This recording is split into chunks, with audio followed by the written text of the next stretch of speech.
E aí, galerinha, professor Lucas Martins aqui para responder mais uma questão com vocês. Uma questão da UEMG, tá bom? Ou seja, da Estadual de Minas Gerais. Vamos lá. O tempo é um rio que corre. O tempo não é um relógio, ele é muito mais do que isso. O tempo passa, quer se tenha um relógio ou não. Uma pessoa quer atravessar um rio no local onde a distância entre as margens é de 50 metros. Então, ó, nós vamos ter uma situação em que nós vamos ter um rio. Vou desenhar aqui o rio. Pronto. Pessoal, aí tem uma pessoa que quer atravessar esse rio que tem uma distância de 50 metros entre as margens. Para isso, ele orienta seu barco perpendicularmente às margens. Então, ó, se a margem está na horizontal, ele vai orientar seu barco aqui, ó, para ir nesse sentido aqui e nessa direção da vertical, tá bom? Então, aqui está o barco dele. Tranquilo? Aí diz o seguinte, ó. Considere que a velocidade do barco em relação às águas seja de 2 metros por segundo. Então, esse barco ele vai ter uma velocidade aqui, ó, de 2 metros por segundo, a velocidade do barco. E que a correnteza tem uma velocidade de 4 metros por segundo. Pessoal, então nós vamos ter a correnteza que vai ter velocidade de 4 metros por segundo. E a correnteza aqui, ela vai ser perpendicular, tá bom? Então, ó, a correnteza está nessa direção e nesse sentido, está na horizontal. Então, nós vamos ter a velocidade da correnteza que vai puxar o barco aqui, ó, para a direita, tranquilo? Então, nós vamos ter a velocidade aqui, ó, de 4 metros por segundo. Sobre a travessia desse barco, assinale a alternativa correta. Letra A. Se a correnteza não existisse, o barco levaria 25 segundos para atravessar o rio. Pessoal, então, ó, se essa correnteza aqui não existisse, nós só íamos ter o quê? Só íamos ter a velocidade do barco, tá bom? Então, vamos ver qual vai ser o tempo que esse barco levaria para atravessar esse rio, que tem um comprimento aí, que vai ter uma largura de 50 metros. Só colocar aqui, fica um pouquinho. Então, ó, aqui vai ter uma largura de 50 metros. Pessoal, pense comigo. Se a velocidade do barco é 2 metros por segundo, então quer dizer que a cada segundo ele anda 2 metros. Então, qual o tempo necessário para ele andar os 50 metros? É só dividir 50 por 2. Então, ele realmente vai gastar 25 segundos. Ou aplica a nossa fórmula aqui de velocidade, que é a distância sobre o tempo. A velocidade média é de 2 metros por segundo, a distância que ele vai percorrer é 50 metros. E o tempo é o que a gente quer saber. Faz meio com meio, extremos com extremos, então fica 2t igual a 50. T está multiplicando, passa dividindo. 50 dividido por 2. Então, ó, o tempo que ele vai levar para atravessar aqui vai ser de exatamente 25 segundos. Tranquilo, galerinha, de boa? Então, ó, a primeira parte da afirmação, se a correnteza não existisse, o barco levaria 25 segundos para atravessar o rio. Então, essa primeira parte aqui, ó, está totalmente correta, tranquilo? Ah, Lucas, então é a resposta da questão? Não. Vocês vão lembrar da nossa aula que eu falei para vocês que quando eu tenho velocidades, nesse caso aqui do barquinho, quando eu tenho velocidades perpendiculares, então o tempo não vai mudar, tá bom? O tempo de travessia vai continuar o mesmo. Aí ele diz aqui, ó, com a correnteza, o barco levaria mais do que 25 segundos para atravessar. Vamos ver. Pessoal, com a correnteza, eu vou ter a correnteza aqui, ó. A velocidade da correnteza é de 4 metros por segundo.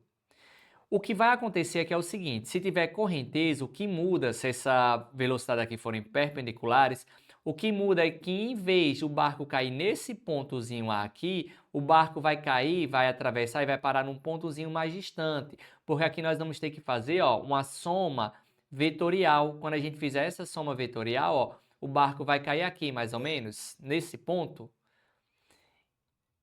Então, ó, quando o barco for para esse ponto, nós vamos perceber o seguinte, a gente percebe que essa distância de travessia aqui vai o quê? Aumentar. Se a distância de travessia aumenta, essa distância que aumentou, ela vai ser compensada pelo fato dessa velocidade aqui, a velocidade resultante também aumentar. Se eu fizer essa velocidade resultante aqui, ó, a velocidade resultante fazendo por Pitágoras, vai ficar aqui, ó, é 2 metros por segundo, aí nós temos esse triângulo retângulo.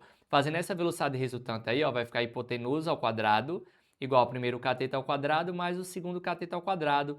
Então, a velocidade resultante aqui vai ficar 4 mais 16. Aí o 2 está como potência, passa como raiz. Então, a velocidade com que ele vai atravessar o rio aí vai ser raiz quadrada de 20 metros por segundo, tá bom? Então, ó, a velocidade aqui, raiz quadrada de 20 metros por segundo, é um valor entre 4 e 5, 4, alguns quebradinhos. Então, a velocidade aumenta. Se a velocidade aumenta, Lucas, não era para ele chegar mais rápido não, já que ele está mais...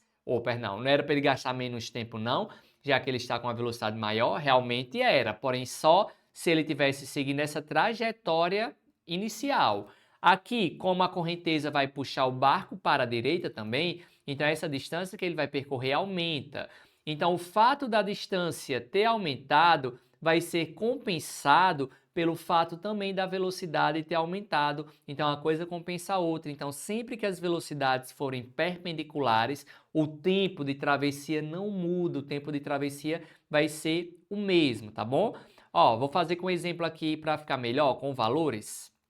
Eu vou falar o seguinte, eu vou falar, ó, que eu tenho aqui uma velocidade, nesse sentido. Essa velocidade aqui, ó, está sendo de 3 metros por segundo. Aí eu digo que esse barquinho aqui, ele vai atravessar um rio de 30 metros. 30 metros. Pessoal, se ele vai atravessar um rio de 30 metros e está com a velocidade de 3 metros por segundo, então ele leva quanto tempo para atravessar esse rio sem correnteza? Ó, vai levar um tempo de 10 segundos. Agora eu vou fazer o seguinte, eu vou falar que aqui vou ter uma velocidade da correnteza. A velocidade da correnteza está para a direita. Quando a velocidade da correnteza está para a direita, ela está com uma velocidade de 4 metros por segundo. Aí eu vou falar que esse barquinho ele vai cair nesse ponto, que ele é distante 40 metros do ponto inicial. Porque como ele está com a correnteza, ó, então a velocidade resultante aqui, ó, vai ser aqui mais ou menos. Opa, então vai ser... Vou colocar aqui, ó. Só diminuir então o tamanho desse vetorzinho, velocidade aqui.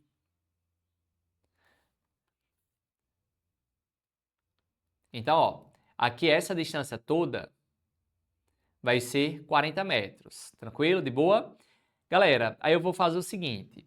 Eu quero saber, então, qual é essa velocidade resultante. Quando a gente fizer Pitágoras aqui, a gente vai perceber que essa velocidade resultante aqui, ó, vai ser de quanto? 5 metros por segundo, quando a gente fizer o teorema de Pitágoras desse jeito aqui, tá bom? Então, a cada segundo ele anda o quê? 5 metros. Porém, pense comigo, a distância que ele vai percorrer aqui sofreu o quê? Um aumento. Se a distância que ele vai percorrer sofreu um aumento, então, ó, vamos ver qual vai ser essa distância, fazendo Pitágoras também. Esse pedacinho aqui, ó, vale 40 metros. Esse outro pedacinho aqui é 30 metros.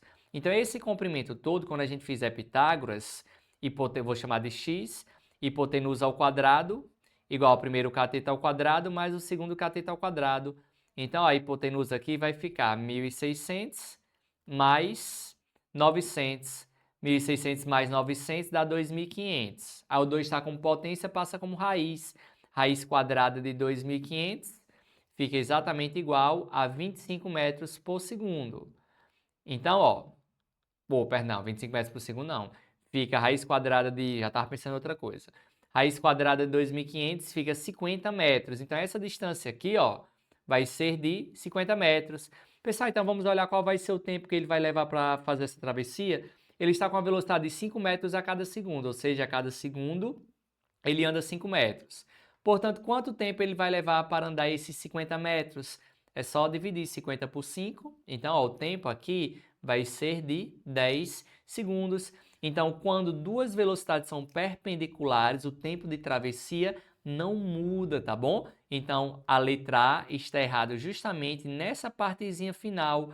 Com a correnteza, o barco levaria mais do que 25 segundos na travessia, porém não, ele vai levar os mesmos 25 segundos, já que a velocidade do barco e a velocidade da correnteza são perpendiculares.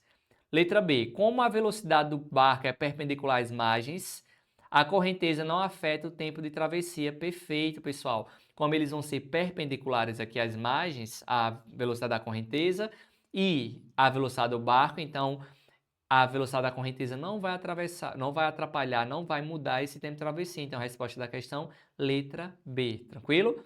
Vamos analisar aqui a letra C. O tempo de travessia em nenhuma situação seria afetado pela correnteza. Pessoal, é errado, tá bom? Vai ter uma situação em que esse tempo é atrapalhado, é modificado por conta da correnteza. Ah, Lucas, a situação é essa? Vamos ver, ó. A situação vai ser essa daqui. Tem aqui a margem para atravessar, botei o barquinho aqui. Pessoal, se a correnteza estiver aqui, ó, nesse sentido, isso aqui é a velocidade da correnteza, e essa aqui é a velocidade do barco. Então a gente vai perceber o seguinte, na hora de somar essas duas velocidades, eu vou ter que fazer uma decomposição vetorial dessa velocidade da correnteza. Então essa velocidade da correnteza, eu vou ficar com a velocidade em x na horizontal. Pessoal, essa velocidade da correnteza na horizontal não vai atrapalhar em nada, tá bom? Não vai mudar tempo de nada. O problema é porque eu vou ter uma velocidade da correnteza, ó, aqui em y. Então, eu vou ter duas velocidades atuando aqui na vertical, e é justamente a vertical que vai ajudar a fazer essa travessia. Então, essa velocidade na vertical vai aumentar. Então, quando a velocidade na vertical aumenta aqui, que eu tenho duas no mesmo sentido, então o tempo de travessia aqui vai ser menor, tá bom? Então, nessa situação, o tempo de travessia ele muda sim, tá bom? E na letra C está dizendo que o tempo de travessia não muda em nenhuma situação, portanto está errado, tá bom? A única situação que não vai mudar o tempo de travessia é quando as velocidades estiverem o quê? Perpendiculares, tá bom, galerinha? Então eu espero que vocês tenham entendido a resolução dessa nossa questão. Aguardo vocês no nosso próximo vídeo. Até logo!